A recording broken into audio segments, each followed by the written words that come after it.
Hey everyone, in this video we will see how to fix DeWalt battery charger light blinking fast, troubleshoot overload or fault. Fix 1 is let the battery cool down or warm up. Remove the battery from the charger, then if the battery feels hot, let it cool for 20 to 30 minutes. If it is very cold, bring it indoor and let it reach room temperature. Inside the battery bag, into the charger and check the light. Second one is clean the battery and charger contact. Unplug the charger, wipe the metal contact on the battery and charger with a clean, dry cloth. If needed, use a cotton swab with a small amount of isopropyl alcohol to remove dirt or corrosion. Let everything dry.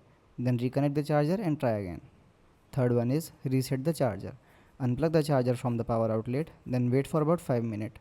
Plug the charger back in, then reinsert the battery and check if the blinking light has stopped. Fourth one is check the power source. Plug the charger directly into a wall outlet. Avoid using extension cord or overloaded power strip. Test the outlet with another device to make sure it has power. Fifth one is check the battery overload or damage.